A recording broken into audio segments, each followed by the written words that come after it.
에멀리, 당신은 우리가 충분히 벌고 있는 내 수입으로 나를 무시하고 있습니까? 당신은 일에 종사하고 있습니다. 당신은 가게 예산을 유지하고 집안일만 해야 합니다. 존은 오른손에 예산 메모를, 왼손에 맥주병을 들고 나에게 다가온 것 같습니다. 금방이라도 때릴 것처럼 조금만 도발해도 무슨 일이 벌어질 수 있는 상황에서 나는 스마트폰을 컴퓨터 앞에 놓고 천천히 입꼬리를 올려 희죽희죽 웃으며 차분하게 말을 시작했다. 머리에 시원한 맥주를 쏟아 붓자마자 멍하니 맥주병을 들고 있는 존이 이렇게 말하더군요. 머리가 얼마나 시원하지 않습니까? 으스스한 행동을 하고 막강한 노예들이여 빨리 저녁을 준비해야 합니다. 존 웃으면서 위협적으로 압력을 가했지만 별로 놀라지 않았다. 모든 것은 예상된 일이었기 때문이다. 이미 그 사람을 지옥으로 데려갈 준비가 되어 있었다.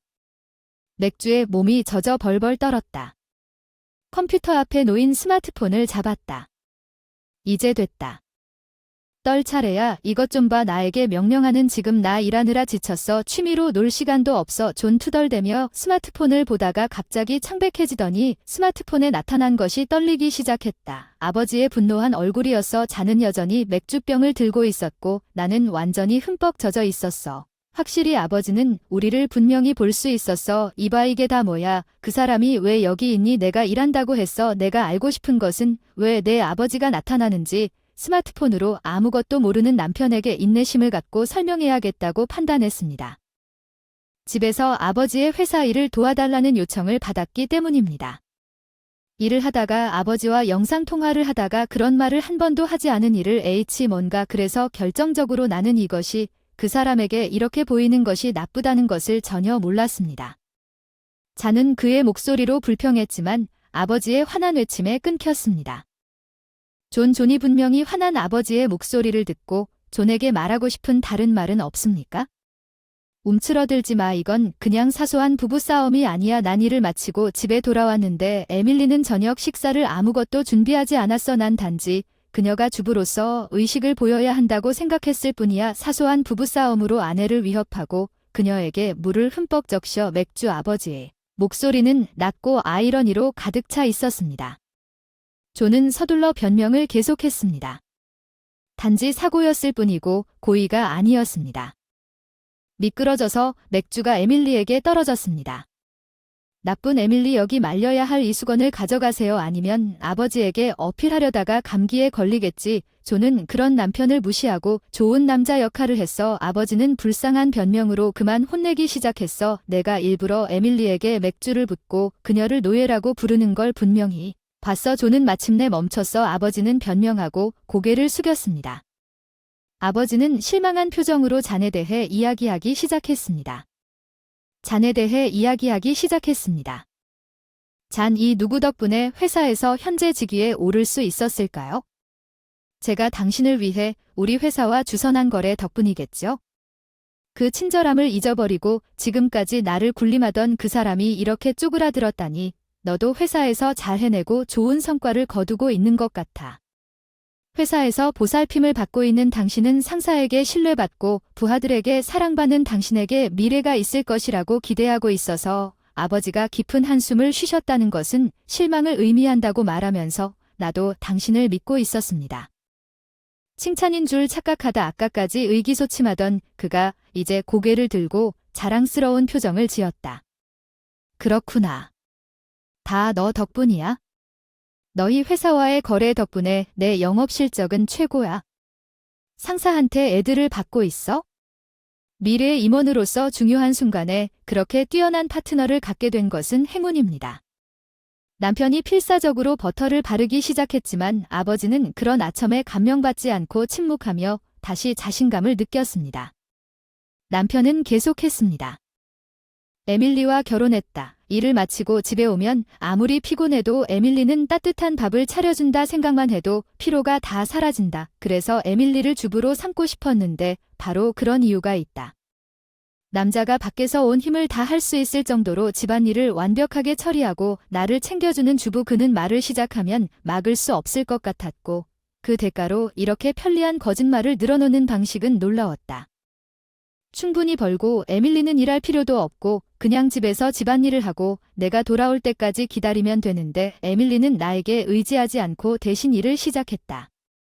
에밀리가 나에게 의지하지 않아서 조금 외로움을 느꼈기 때문에 나는 남편의 변명에 화를 내며 목소리를 높였다. 아버지는 납득하지 못한 채 오히려 더욱 화를 냈다. 내가 잘하는 건 핑계밖에 없지 뭐. 마치 인류 세일즈맨처럼 내가 너한테 속았나 봐.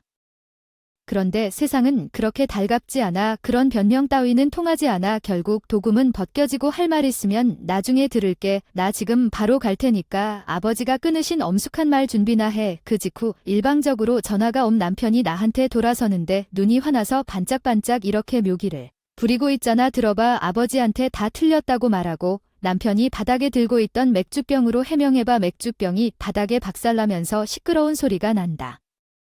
화가 난 남편이 무슨 짓을 할지 예측할 수 없다. 그런 남편이 두려워 화가 나면 늘 소리 지르고 물건을 던진다.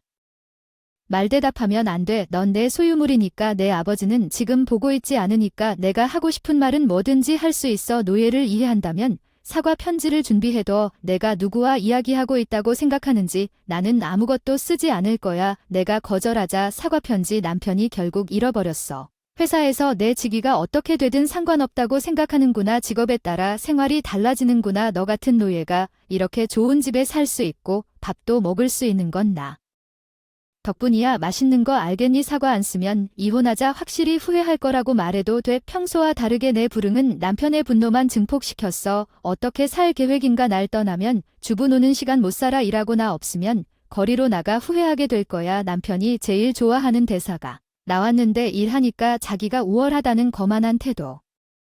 그 사람이 일하기 때문에 나보다 낫다는 낡은 생각. 사실 결혼 후에도 계속 일하고 싶었습니다.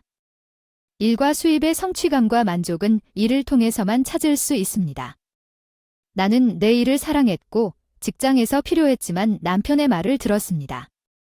그 사람은 내가 회사를 그만두고 집안일을 돌보기를 진심으로 바랐고 나는 전업주부가 되기를 바랐다. 남편을 사랑하고 지지하고 싶었지만 남편은 자기 생각에만 신경 쓰지 않고 내 마음을 짓밟았다. 그 사람의 노예가 되기 위해 결혼한 게 아니고 그 사람을 용서할 수 없어 복수를 다짐해서 그렇게 했어.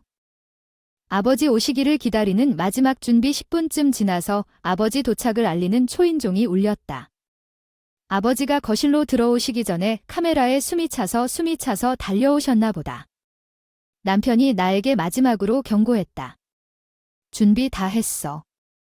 응, 네, 다 준비됐어. 존의 눈을 바라보며 조용히 대답했어. 아버지는 거실로 들어가 소파에 앉았어. 존과 나는 그 맞은편에 앉았어. 아까 일어난 일에 대해 명확한 설명을 들어보자. 아버지의 명령하는 목소리가 존을 떨게 만들었어. 그렇지 않아. 아빠가 오해가 있었다고 생각하세요. 무슨 오해가 있었는지 제가 이해할 수 있는 방식으로 설명해 주세요.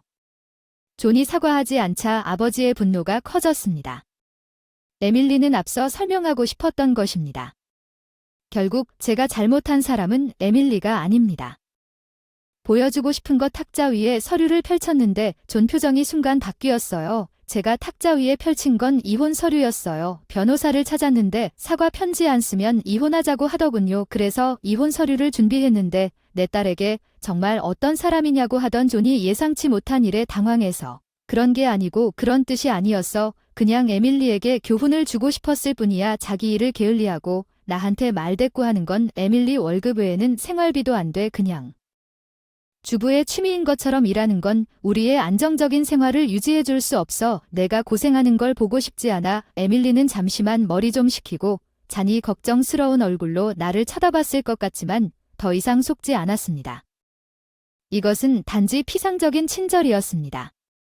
다가가기 쉽고 매너가 좋은 남편은 사회에서 친절하고 신뢰할 수 있는 사람으로 간주됩니다. 저도 결혼하기 전까지는 그렇게 생각했고 끌렸습니다. 그런 남편에게 이제는 그 사람의 진짜 성격을 알지만 건 모습으로만 친절합니다. 그는 정말로 자기 자신만 생각했습니다. 그것이 그의 이익에 도움이 된다면 아무 생각 없이 다른 사람에게 상처를 줄 것입니다.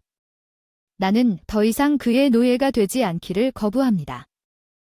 취미 나는 당신의 노예입니다. 말도 안 되는 그가 나를 학대했던 모든 시간을 기억하면 내 분노가 치밀어 올랐습니다. 나는 과거의 더빙을 자네 얼굴 앞에 밀어 넣었습니다. 일하는 것만으로는 살 수 없는 취미처럼 내 월급이 오랫동안 당신의 월급을 능가했다고 말합니다. 월급 명세서를 보니 존이 창백해졌어. 내 월급이 그의 월급을 훨씬 웃돌았어. 나는 내 수입만으로 편하게 살 수 있었어. 이해할 수 없었어. 존은 침묵했고 내 분노는 가라앉지 않았어. 아직도 재택근무가 단지 주부의 취미라고 말할 수 있니? 돈을 벌 수 있니? 이 정도이고 집안일도 다 해줄 것 같지는 않은데 집안일은 고사하고 이미 일에 푹 빠져 있는 것 같아요. 이혼으로 고민할 사람이 누가 있겠는가? 나는 절대 그렇지 않을 것이다. 나는 수입이 적당하고 나는 집안일을 잘하고 있는데 왜 존은 사실을 받아들이지 못하고 고개를 저었나요?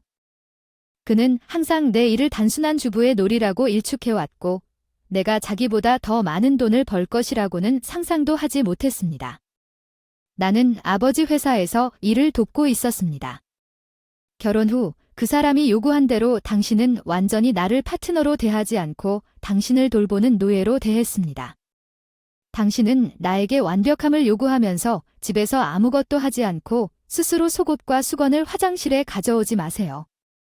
버릇없어서 나한테 다 시키지 말라고. 무슨 소리야. 전업주부가 그렇게까지 하는 게 정상인데. 말대꾸가 익숙하지 않은 남편이 확실히 흔들렸어요. 웃기지 마세요. 난 당신의 노예가 아니거든요 하고 싶었어요. 당신이 그랬기 때문에 개인으로서 동업자로 보였던 거죠. 이혼을 당연하게 생각하며 독립을 준비하고 있었는데 특히 당신이 재택근무는 주부 취미일 뿐이라고 아무렇지도 않게 말하니까 숨겨두었습니다. 에밀리, 처음에는 당신에 대한 내 인상이 친절하고 유능한 남자라서 믿을 수 없었으나 당신이 내 딸을 비난하는 메시지를 보고 나는 당신의 성격을 의심하기 시작했기 때문에 이제 막 이혼을 준비하라고 조언했습니다. 갑작스럽게 이혼하면 딸에게 불이익이 생길까봐 먼저 경제적으로 독립하라고 했고 이혼을 고려하기 전에 아버지의 말을 듣고 존은 아버지에게 버림받으면 회사에서의 지위가 위태로워질 것이라고 손에 머리를 묻었다. 필사적으로 변명을 하기 시작한 게 걱정이겠지. 너무 늦어서 그런 상황이었지 뭐야. 근데 아빠가 아까 말했듯이 오해야. 나 오늘 에밀리를 노예로 대한 적 없어. 그냥 사고일 뿐이야. 직장에서 여러 가지 일이 있었어. 피곤해 지쳐 집에 왔는데 에밀리는 집안일을 전혀 하지 않고 컴퓨터 앞에 앉아 있을 뿐이었습니다. 에밀리는 집에서 일한다고 하면서 종종 집안일을 게을리했습니다. 평소에는 에밀리에게 작은 교훈을 주려고 했을 뿐이죠. 집안일도 돕습니다. 부부관계는 좋죠. 에밀리가 이렇게 말하면서 내 손을 잡으려 했지만 괜히 무시하고 엉뚱한 변명을 들으니 웃겨서 오늘 무슨 헛소리를 하느냐. 집안일 하는 중 농담 그만둬도 돼요. 아직도. 이것을 보고 존에게 공책을 던졌다고 하더군요. 그것은 그가 오늘 나에게 맥주를 뿌렸을 때 가지고 있던 가게 장부였습니다. 사실 이것은 제가 그의 요청에 따라 보관하고 있던 장부가 아니라 그가 어떻게 괴롭혔는지 자세히 기록한 공책이었습니다. 나를 노예처럼 대했습니다. 나는 잔이 집에 아무리 늦게 와도 잔이 돌아오는 시간에 맞춰 식사를 준비하고 화장실을 청소해야 했습니다. 나는 그보다 먼저 식사도 할 수 없었고 샤워도 할 수 없었습니다. 나는 그가 식사하는 동안 그의 곁에서 술을 따라야 했습니다. 나는 그가 정한 세심한 규칙 중 하나를 어겼고 그는 화를 내며 계속 나를 비난했습니다. 던진 물건에 맞거나 맥주에 흠뻑 젖는 것은 일상적인 일이었습니다. 제이엔 자신도 더 레저를 만지지 않았으며 그에게 내용을 확인하지 않았습니다. 장부를 지키는 것은 의미가 없었습니다. 아내를 괴롭히는 방법 중 하나였기 때문에 제이엔은 장부에 적힌 내용을 알지 못했고 이제 자신의 잘못이 기록된 공책을 읽고 있습니다. 잔은 창백해지고 말을 잃었습니다. 오늘 집에 일찍 들어와서 저녁 준비가 안 됐다고 나한테 맥주병을 던졌는데 이마에 피가 났는데 그냥 웃으면서 내일 병원 가려고 했는데 그때의 상처가 아직도 남아있다고 듣고 싶다 하니 그거면 충분해. 그런데 내가 이걸 아빠한테 보여줬는데 바로 그제야 너가 나한테 다음번엔 당장 일을 그만두라고 소리쳤어. 내가 그걸로 도망치지 못할 걸 알았기 때문에 아빠가 걱정된다고 말했어. 오늘은 너의 본성을 드러내기 위해 영상통화를 했어. 그런 것. 존은 계속 변명을 하려고 했지만 말을 찾지 못하고 침묵했다.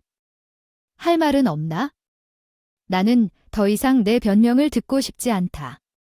아버지의 비꼬는 눈빛 앞에서 존은 움츠러들고 창백해졌다. 내가 에밀리를 부당하게 괴롭혔다는 사실은 부인할 수 없는 진실이다. 에밀리가 간직한 수첩은 증거이고 오늘 내 눈으로 봤다. 게다가 너는 에밀리처럼 거짓말을 퍼뜨리고 있었다. 주변의 모든 사람을 속인 게 죄였다는 게 아버지의 고함 소리가 거실을 가득 채운 게 얼마나 어리석은지 아시나요?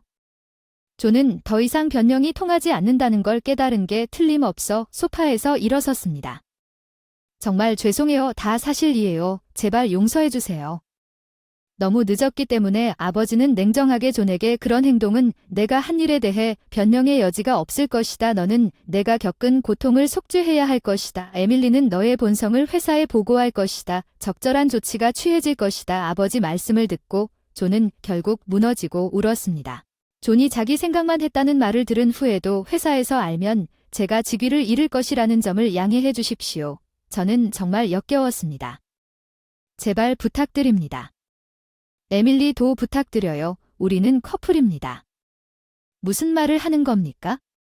저는 당신과 이 결혼을 계속할 생각도 없고 아빠에게 무엇이든 물어봐도 소용없습니다. 존은 결국 이런 사람이니까 비웃었어요. 그는 누군가가 더 강하다는 것을 깨달을 때 약한 사람들을 비난하는 자신에 대해서만 생각합니다. 그는 빨리 태도를 바꾸고 불평하기 시작합니다. 그는 내가 얼마나 억압받고 상처받았는지 생각하고 내가 유순하고 복종할 것이라고 생각했기 때문에 나를 결혼 파트너로 선택했습니다. 그런 남편이 새로운 분노를 가져왔기 때문에 나는 마지막 카드로 잔과 대결하기로 결정했습니다. 당신은 항상 유능한 사람이라고 주장하지만 당신은 상사를 헐뜯고 동료들에게 두목을 쥔 것은 아닌 것 같습니다. 내 작품을 전당포로 훔치고 모든 신용을 훔쳤다는 게 에밀리에게 무슨 소식이냐? 그런 건 들어본 적도 없는데 아버지가 놀라서 눈을 크게 떴다. 네, 조사 때문에 아직 말하지 못했다. 여전히 진행 중이지만 앞서 말한 내용은 사실입니다. 같은 회사에 일하는 친척이 아시죠?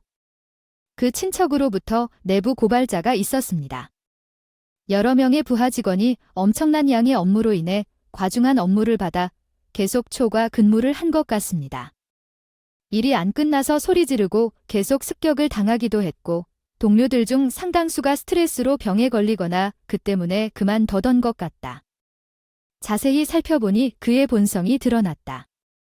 정말 끔찍한 사람. 존은 나에게 매달린 상태에서도 자신의 모든 잘못이 드러났다는 것을 깨닫고 떨기 시작했습니다. 에밀리, 내가 틀렸어요. 제발 이혼하지 마세요. 이대로 회사에 저 대신 이야기하지 않을 것입니다. 내가 해고당하면 거기서 살아남을 수 있겠지. 아니 너도 곤란하겠지. 제발 이 모든 일은 내가 자초한 일이길 빌어야 해. 난 이제 아무 상관도 없어. 너 아니면 노예 취급은 이제 그만. 해고든 노숙자든 상관없어. 우리 이혼해도 상관없으니까 빨리 이혼 서류에 서명해라. 넌 이제부터 혼자 살 거야. 자기 생각만 하는 존에게 마지막 말을 던졌어. 존이 움직였어. 뭔가 말하려는 듯 입이 벌어졌지만 내 선언에 아무 말도 나오지 않았다. 이혼이 확정됐다. 아버지가 고용한 숙련된 변호사가 이혼 절차를 진행했고 포기한 존은 마지못해 이혼 서류에 서명했다. 아내를 노예처럼 대하고 물건을 훔친 존 자신의 행실이 드러나 동료들의 신용이 회사에서 해고됐다. 작은 회사에 취직했지만 그곳에서도 문제를 일으켰다. 자기 중심적인 남편의 본질은 변하지 않았다. 대기업에 다녔다고 자랑했다. 동료들에게 건방진 짓을 하다가 이직할 때마다 말썽을 일으키고 해고당하기도 했고 나는 의무처럼 느껴지던 자빌에서 해방되어 오랜만에 여유로운 생활을 누리고 있다. 저는 아직 다음 결혼을 할 준비가 되지 않았지만 만약 다시 결혼한다면 저를 아내로만 봐주는 사람이 아니라 여자로서